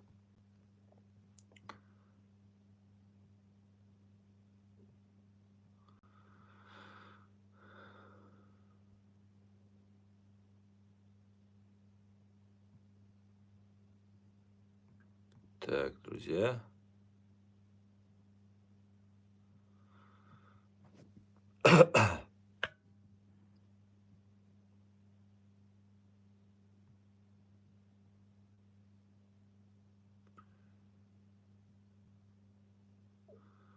Но русские не жили, это точно. Но, албанец, русские не жили на Кавказе, но знаешь, у нас и осетины не жили на Кавказе. Осетины это из иранских племен, например. Потом у нас есть другие, которые от Тамерлана остались и от Чингисхана еще остались. Но все это уже наши люди. Все они наши, и русские наши люди, и христиане жили у нас на Кавказе, и никуда мы их не будем выселять, и ничего мы их ущемлять не будем. У них будут такие же права, как у нас, как у всех, как у здорового европейского человека в европейском государстве. У нас будет такая же система, и она будет для всех удобна. И для мусульман, и для христиан, и для иудеев, и для буддистов, которые уважаемые нами, калмыки, которые проживают у нас по соседству, рядом живут. Мы со всеми будем жить в мире и в созидании. Абсолютно точно. Другого просто быть не может. Мы не сможем существовать, если мы так не будем жить, понимаете? Это человечество достигло вот этого уровня понимания, что мы все люди, мы все должны сосуществовать вместе. Я терский казах с Кавказа. Вы сказали, кавказцы тоже кавказцы. Кавказцы тоже кавказцы. Жоржия, Кавказ. Кавказцы тоже кавказцы, конечно же. И вы бы сказали, казаки тоже кавказцы. Даже если это касается русских, таких казаков, как которого вы говорите, Георгий, их фактически нет. Давайте по-честному. Нету такой нации, как казаки, которая сохранилась в том понимании, как мы видим сохранившиеся там дагестанские народы, чеченский народ, там кабардинский, карачаевский, другие народы. Казаки – это разновидность русских, которые у нас на Кавказе. И если вы себя считаете казаком, пожалуйста, вы им можете быть, и мы уважаем ваше право называться казаком. Это ваше право. И если вы будете сохранять культуру, язык, если казацкий и все остальное, мы обязаны, как государство, Ичкерия, могу сказать, поддерживать вас. Это если вы гражданин нашей страны, нашей республики. Мы вас обязаны поддерживать. Поэтому нету никакой разницы, казак вы, русский вы, армянин вы и так далее, и так далее. Абсолютно. Нет, не важно. Важно то, что вы являетесь гражданином нашей страны и заботитесь и соблюдаете законы этой страны. Вот это самое важное. В таком случае вы являетесь таким же полноценным гражданином, как любой другой. Чеченец это, если мы речь и об Ичкерии говорим. А я могу говорить только об Ичкерии. Я за то, чтобы Кавказ объединялся, я за то, чтобы мы были братьями, как Евросоюз. Мы стали Кавказским домом, это давняя мечта и президента Дудаева, и президента Гамсахурдия, и президента Азербайджана, фамилию забыл. Короче говоря, это наша кавказская мечта, и это дом, Кавказский дом, и он для всех. И для иудеев, и для христиан, и для мусульман, и для всех. Однозначно, 100%. Так, главное, вы не должны быть за империю, чтобы против своей страны. Какова твоя цель? Юсуп Аджиев. Моя цель, я ее много раз декларировал, много раз она всем известна, я ее не скрываю. Моя цель – это деоккупация моей страны и привлечение к ответственности политическое и военное руководство фашистской России за преступления против моего народа. Вот как я это вижу. Это моя главная цель. Даже главнее, чем деоккупация. Наказание военное и политическое руководство фашистской России и всех физических лиц, причастных к военным преступлениям, преступлениям против человечности, геноцида, против моего народа и моего государства, моей нации, скажем так. И речь не о чеченском народе в отдельности. Речь идет о всех гражданах Чеченской Республики, которые русские убили. Да, больше всего это чеченцы. Но там есть и русские, и армяне, и евреи, и все там есть. Поэтому я за это выступаю. И буду выступать до конца своих дней.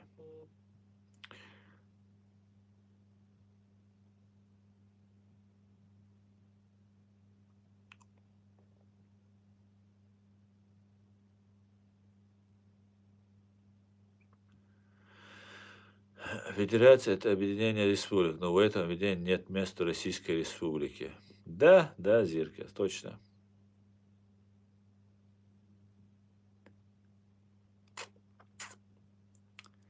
Дай Бог вам помощь. Спасибо, Киви. Спасибо. Я за Трампа, говорит Шамиль. Отличный выбор, Шамиль. Молодец.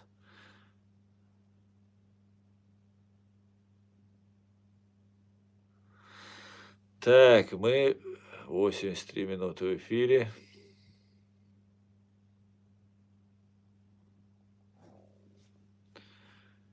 83 минуты в эфире. Так, друзья, спасибо за подарки всем, кто...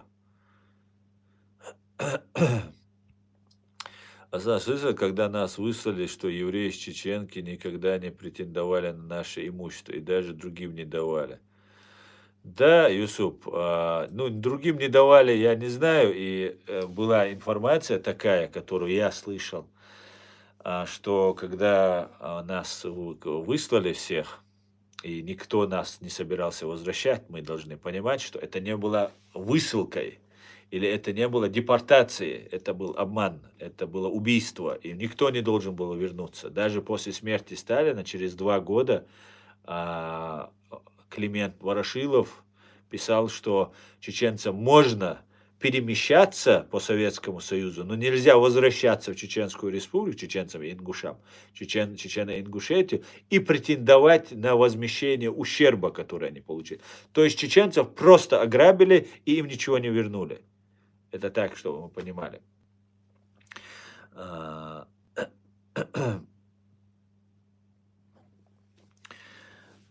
Что, как нам относились. По поводу возвращения имущества и так далее, есть такое сказание, где раввин тогда собрал всю свою паству и сказал: никто не должен прикасаться к имуществу чеченцев. Вот есть такая поверье. Я не знаю, насколько это достоверно, но вот такая информация гуляет. И я ее неоднократно озвучивал, потому что я ее слышал. И не от евреев я ее слышал, от чеченцев я ее слышал.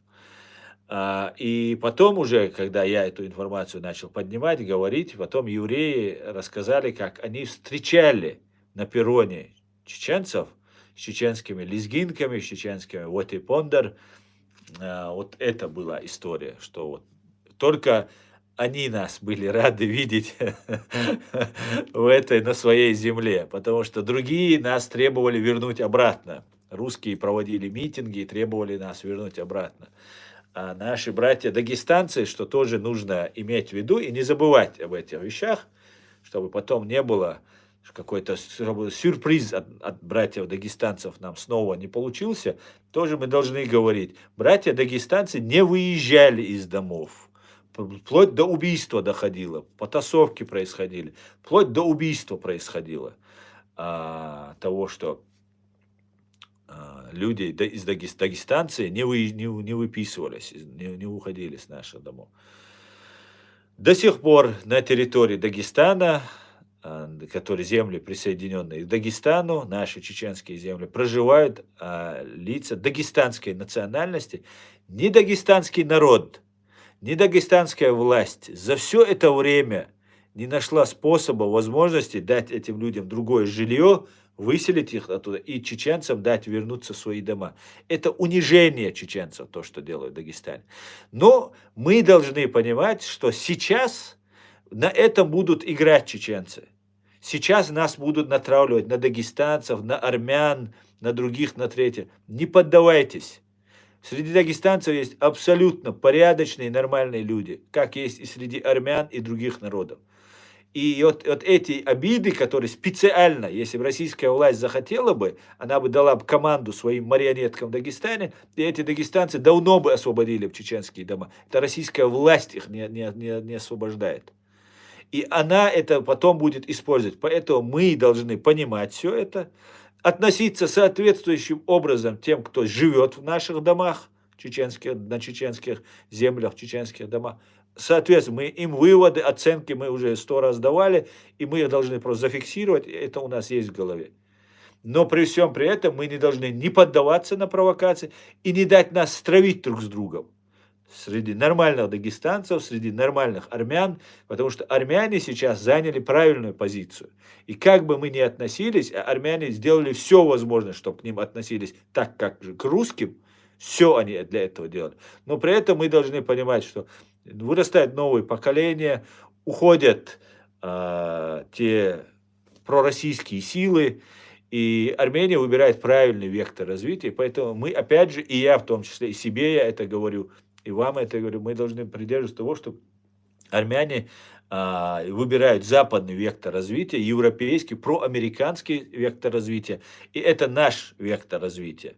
И мы должны поддерживать таких людей и с такими людьми отношения. Поэтому мы должны эти все вещи понимать, чтобы нас снова не использовали. Это так, возвращаясь по поводу евреев, чеченцев и так далее. Асан Тарханов писал, что в обмен на секрет атомной бомбы нас выслали, чтобы там построить еврейский.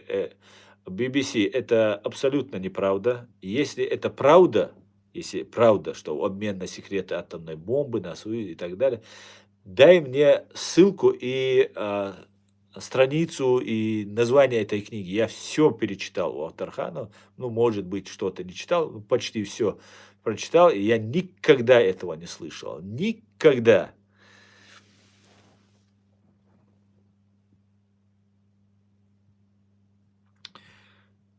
Так. Союзники Ичкерии — это США, Великобритания и Израиль. Демократ, республикан. Я полностью согласен, да. Асан, грузины и евреи освободили наши дома, когда наш дом, народ вернулся, поэтому к ним отношусь очень хорошо. Да, и они единственные, кто нас встречал на перроне с нашими гармошками, с нашими лезгинками и так далее. То есть они показали, что они нам рады, понимаете?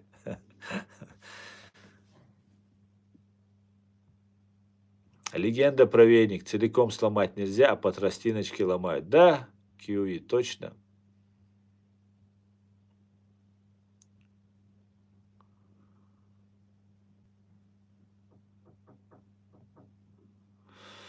Так, друзья, союзники Асан, грузины, евреи, так было. Хачилаев освободил и переселил лакцев, из-за этого в Дагестане резонанс был.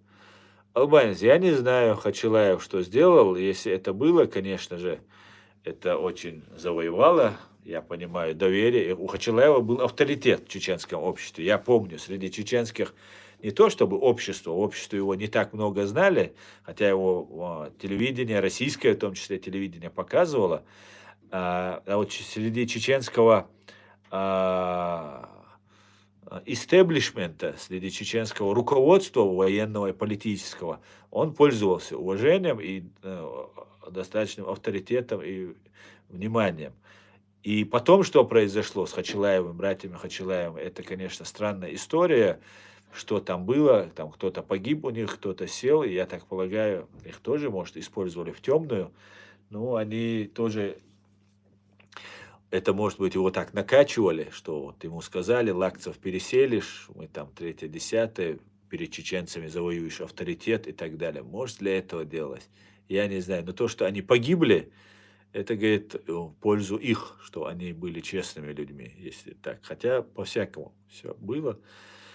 Но я не слышал об этом, албанец. Спасибо, что мне сказал. Буду знать, я буду узнавать эту историю.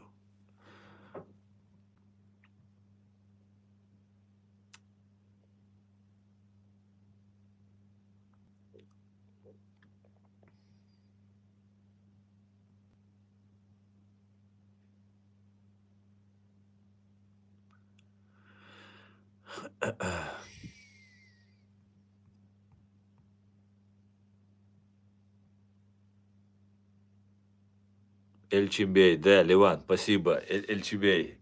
Эльчибей это был точно президент Азербайджана. Да, это был наш друг, это был хороший человек, умный патриот Азербайджана, настоящий мужчина.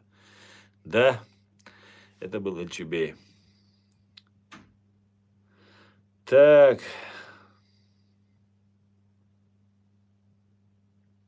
установите модераторы, говорит. Модераторов нет, у меня нет модератора, я от всех отказался. Валай, Кавказе, авой духчайн, цадиз, вой кюр. Юз, не то чтобы кюр, хагюк, хаг. Это нормально, это естественно. Так живут и развиваются все народы. Цаннина луардачун вой Кавказе ачадалит. Цаннина луардачун вой гарчалит вой от Америки, ца Западе, ца гарчал независимых государств, даваты вой чохали. Я Турцин луардачун, я вой Гуанда арашо, республикшан луардачун, цаннин луардачун. Хорошо. Но вайда дискс, вай дюч дол нохчи вай даладуй, вай дис. Смотрите, чеченцы, у нас были пионеры, передовые просто люди, интеллектуалы, которые создали наше государство. Они это государство создали тогда, когда еще Советский Союз не распался. У нас все уже было создано, сформировано, и съезд, тот самый референдум, про который говорят нам, почему вы не провели, он проходил у нас съезд от делегатов со всей республики, как это 1000 лет было среди чеченцев, когда твои представители выезжают, и мы таким образом провели еще в 90-м году съезд чеченского народа. И таким вот образом мы создали государство. И самый интеллектуальный элита чеченского общества, чеченского народа создала это государство, сформулировала его юридически. Затем новая чеченская элита, военная элита, начиная от президента Джохара Дудаева, который тоже был военным, и заканчивая последним рядовым генералом, потому что все у нас генералы, чеченским бойцом, генералом, на отлично, элитно выполнили задачу против 1000 раз превосходящей сил противника. Наша армия выстояла. Наши юристы, наши интеллектуалы создали. Наша армия, маленькая, компактная, выстояла против супермощной фашистской армии, банд армии России. И у нас такой задел, такой уровень, который нам поставили, который нам сейчас, чеченцам, которые остались и должны дальше развивать наше государство, как интеллектуалы создавали наше государство в самое трудное время, идеально, самым первым государством это было, из которого вывели на Россию свои войска, советские войска. И потом сражались как никто и никогда в истории человечества против такой армады, против такой силы. И сейчас у нас задача, у чеченцев, имея такой уровень, просто поднятый на такую высокую планку интеллектуалов и воинов, сейчас наша задача чеченцев создать такое условие для нашего государства, вновь меняющемся мировом устройстве, которое, вероятно, лет на 100 как минимум будет изменено. Нам нужно занять такую позицию в этом мире, которая будет на века, на десятилетия и на века для нашего народа пользой и удобством для того, чтобы мы богатели, развивались интеллектуально, духовно, финансово, со всех сторон мы становились сильнее. Сейчас перед нами, вот вами, всеми чеченцы, которые меня слышат, услышат, смотрят, перед нами стоит очень большая планка, которую нам нужно так красиво, так четко показать, взаимодействие с Западом, с Америкой, с Израилем, с Германией, с Францией, с Англией, со всеми этими государствами, так себя красиво, мощно предоставить и показать, чтобы не было стыдно и перед воинами нашими, которые показали чудеса, и перед нашими интеллектуалами, которые тоже показали чудеса по созданию нашего государства. Поэтому у нас планка поднята до очень высокого уровня, друзья. И нам нужно эту планку держать. И мы обязаны ее, и мы будем ее держать. Да, мелдик положение, просто Просто мы должны все проснуться, собраться, в едином порыве работать на это все, на этом направлении. И все будет супер отлично, да? Вы так хорошо разбираетесь, браво, спасибо, спасибо. Тапайте по экрану. Конечно, чем больше вы будете... Вот нас сейчас смотрит 26 человек в Телеграм, говорю, в ТикТок, и 837 человек в Ютуб нас смотрят. Сейчас было больше 1000, но сейчас чуть-чуть опустились, друзья. Тема у нас больше про чеченскую. Когда говорю про Россию, тогда больше россиян сюда заходит, и бывает очень много просмотров.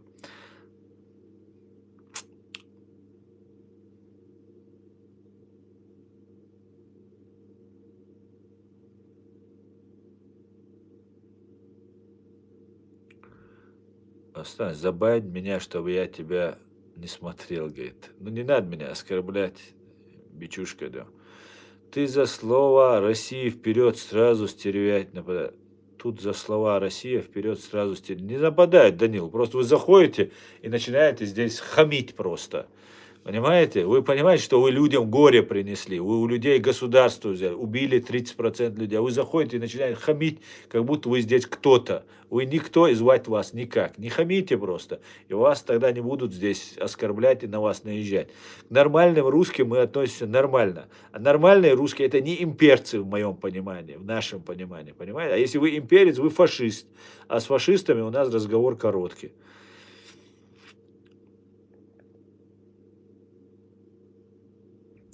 Да, теперь, Валай, ты единственный, кто говорит истину на публику из наших. Баркалюсп. Главное, далецк дуйцак дуй, да иман хирвахчунса. А что такое, ички, за свободу слова, но банят людей за комменты. Преступная, так, это уже будет где чеченский флаг России. Так, так.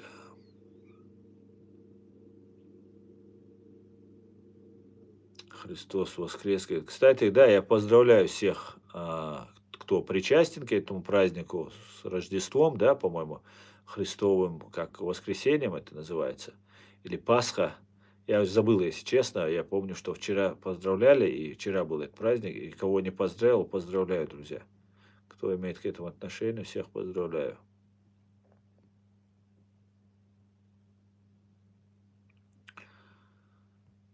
Так. Я не из России и не могу понять, откуда столько ненависти. Ну, наверное, тебе надо материал почитать немножко. И вообще нет ненависти как таковой, там, ненависть. Есть презрение, как к дохлой скотине, понимаете? Ненависть — это слишком такие высокие, высокопарные такие слова. Можно, конечно, это сравнивать немножко с ненавистью, но больше так отвращение, брезгливое отношение, как к дохлой скотине. Мы просто хотим жить, понимаете, без вас, без вашего вот этого КГБ, вашего вот этого имперства и так далее. Скайдаев, спасибо.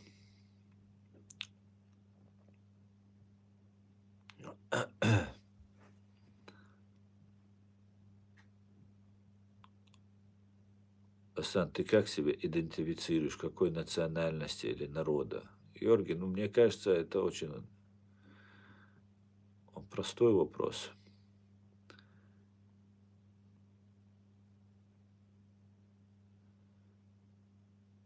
Так.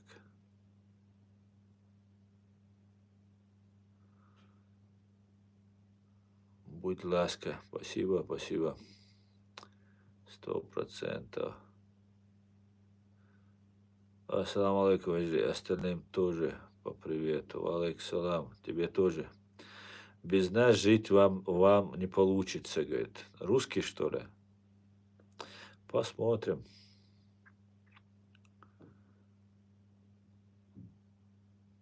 А сейчас чеченское лесо, по-твоему, как живет? Хорошо или плохо? Говорит Марат. Марат, ну как может жить республика, если там нельзя ничего сказать? Или ты считаешь, что это не обязательно, да? Если вас убивают за то, что говоришь. Вот я, например, что-то тут говорю, например, как я вышел на этот путь, да, все знают, что это, ну, фактически распрощавшись с жизнью, попрощавшись со всеми, это же ненормально, правильно?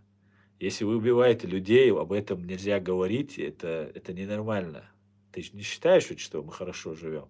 Может, для русского менталитета, русской психологии это достаточно нормально? Вам устроит жить где-то в бараке, где вас могут в любой момент убить? И главное, вы должны подчиняться.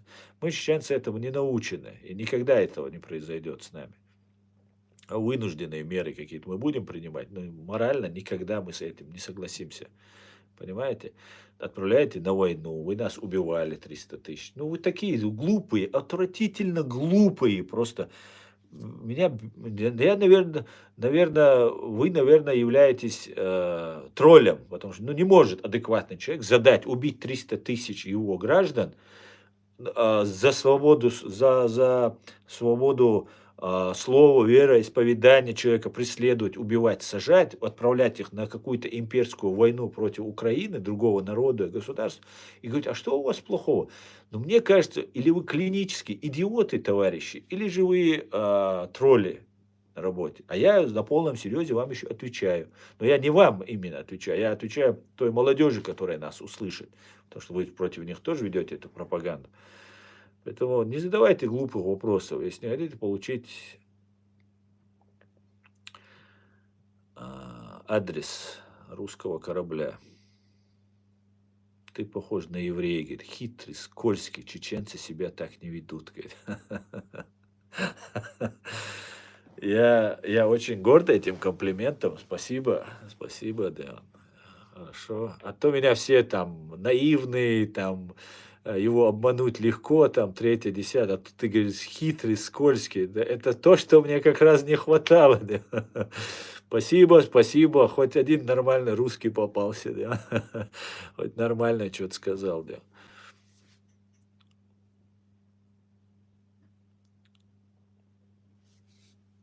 Рустам, как думаешь, когда США разрядятся с пакетом основной помощи? Не знаю, Ленин, не знаю.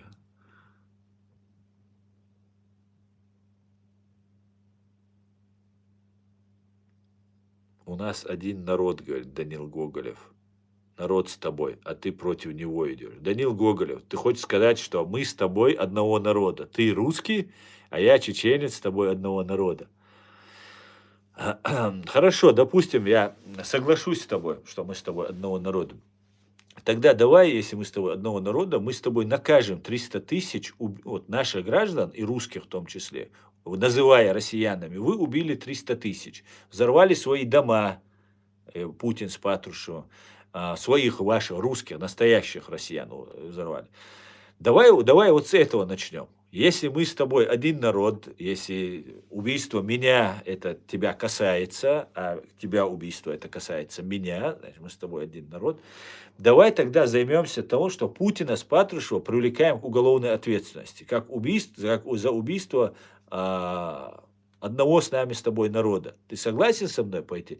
Или же мы с тобой один народ, но мы забываем, что сделали с чеченцами, мы забываем, что сделали с чеченским народом и государством, их все наши стремления мы забываем, говорим на русском языке, пользуемся русскими деньгами, все деньги, которые добиваются у Чеченской Республики, отправляются в Москву бюджет, и потом Москва что-то, когда ей захочется отстегнуть что-то по какой-то, она отстегнет.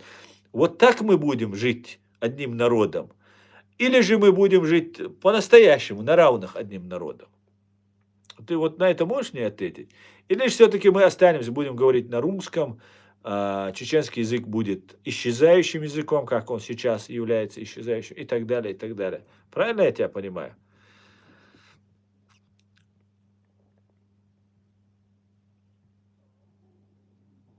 Да, все чеченцы хитрые, говорит Данил Гоголев. Вот, Гоголев, вот с этим я скажу тебе, что да, мы, конечно же, э, разные бываем, но мы далеко не глупые, как нас хотят представить. И ты прав, да, чеченцы немножко хитрые.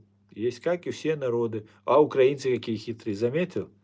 А евреи какие хитрые? А американцы какие хитрые, заметил? Конечно, все хитрые. Это хорошо. Надо быть хитрым, чтобы вот такие вот, как вы, нас не облапошивали.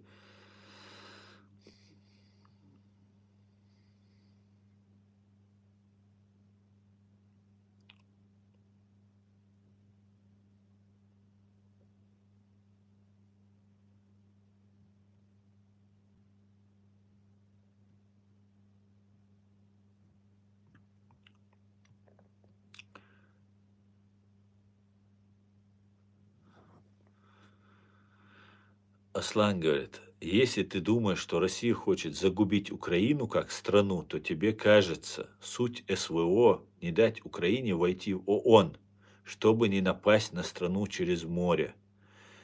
Ну, конечно же, Данил, на это можно ставить точку, о чем мы с тобой тут обсуждали, что мы будем забывать 300 тысяч убитых наших граждан там, и так далее, или не будем забывать. Можно ставить точку, потому что Украина в ООН давно сидит, И никакой ООН она не хотела войти. СВО уже ваш Путин и ваш Песков уже называет это войной. У тебя немножко устаревшая информация, поэтому нужно немножко идти в ногу со временем. И так далее, и так далее. Поэтому больше я тебя не читаю, потому что ты пропагандист. И причем не очень образованная. Сам вы так смешно улыбаетесь. Спасибо. Знаете, Владимир, может быть, вам это смешно и нравится, а зато все мои недоброжелатели сходят с ума от моего смеха и улыбки и говорят: о, как мы его ненавидим за эту улыбку и смех. Так. А русские простые, как 5 копеек. Не, мистер Бур, русские не простые, как 5 копеек. Да, там есть, конечно, как у всех народов, простые, как 5 копеек. Но я тебе скажу, и хитрые, и с опытом причем, очень большим имперским опытом, как вести себя с разными народами. Там очень далеко не все так просто и однозначно. Поэтому русские непростые.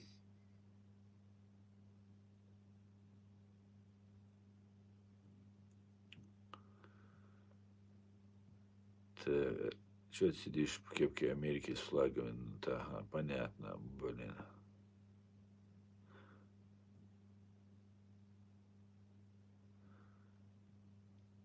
Так, слово «война» слишком грубое. Так, понятно. А если не верить ФСБ, то кому верить? ЦРУ верить? Какому ФСБ верить? Это что, как ФСБ верить? ФСБ верить себя не уважать. Верьте ЦРУ. Вот они, лучше им верить. Да.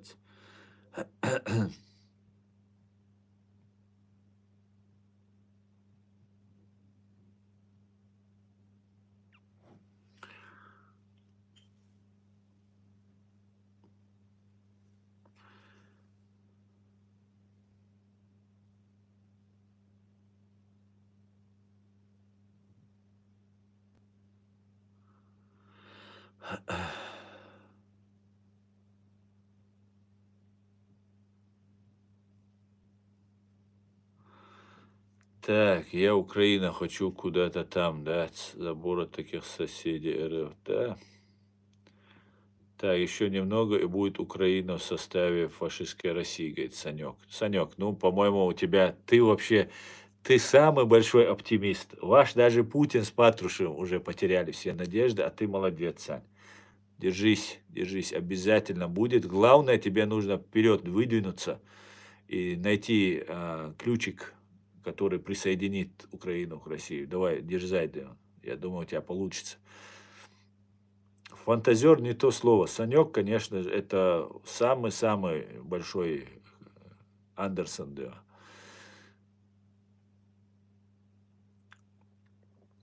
Знаю, как думаешь, Армения с Азербайджаном войдут в конфликт? Армяне оскверняли, разрушали мечети. Это недопустимо. Медведев, Леонид. Мне так нравится Медведев или там какой-нибудь там Иванов, Петров, Сидоров так заботятся о мечетях, а когда вы так переживаете, мне так это нравится. Вы молодцы, спасибо, что заботитесь, конечно, но мы как-нибудь сами, хорошо, и Азербайджан сами разберемся. Не надо играть на наших религиозных чувствах. Я очень надеюсь, что Армения с Азербайджаном договорятся и будут жить в мире. И они должны жить в мире. Нам никуда не деться. Если уйдет фашистская Россия с Кавказа, и было бы хорошо, Армения сейчас идет направлением демократии и Запада, было бы хорошо, если бы еще Азербайджан пошел бы в этом направлении, и потомственный князек или королек в лице Алиева сменился бы на демократически избранного президента в Азербайджане, и Азербайджан наконец-то вздохнул бы свободной грудью. Поэтому будем надеяться, что войны не будет, конфликта не будет. А все, что было, это разберемся, и мы кавказцы или не кавказцы, закавказцы решим, конечно, с собой.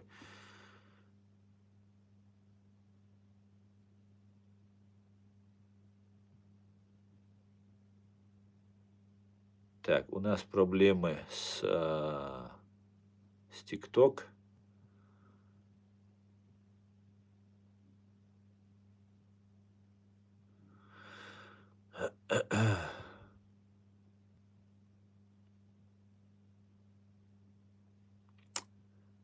Да, какие-то у нас проблемы.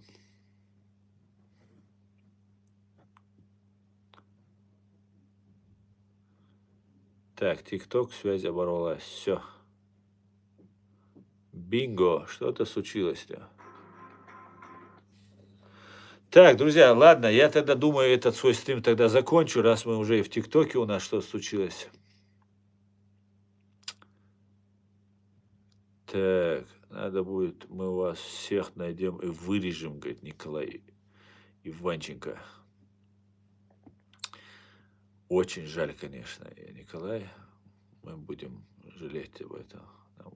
Нам будет трудно, да. Чеченцев после 2 чеченских войн не осталось. Половина из них русские, другая из них все как один стали. Вам нужно следующий отправить, чтобы снова стать. Мурат Алакаев, Делда Хайма Ца. Мехти угайт визера.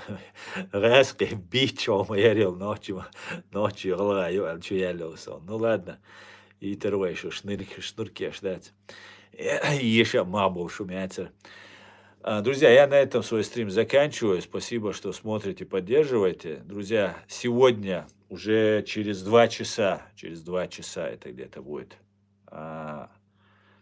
будет стрим на платформе открытого диалога единственной легитимной власти чеченского народа, президиума, правительства Чеченской Республики Ичкерия в лице Аяда Идигова. У нас состоится совместно с ним стрим в YouTube. Друзья, я вас всех приглашаю и жду вас. Задавайте вопросы, принимайте активное участие и узнайте, из чего и как состоит чеченская власть. Сейчас вы общаетесь, слышите чеченского общественника, правозащитника, и вы сможете задать напрямую вопрос непосредственно чеченской власти, которая с первых дней стоит на страже чеченского государства вместе с Джохаром Дудаевым. Кстати, Алла Дудаева, вдова Джохара Дудаева, тоже входит в наш президиум правительства. Поэтому всех вас жду через, грубо говоря, 2 часа, может быть, чуть больше, чуть меньше. Мы еще должны будем покушать. У нас пост, как мы все знаем, месяц Рамадан. Всех с праздником, с Рамаданом. И всего самого хорошего. Все будет Ичкерия, дал мулла. Все будет Ичкерия. Слава Украине! О Аллах, благослови Америку! Адикюль маш оль бюсде галюль. Всего хорошего, друзья. До свидания.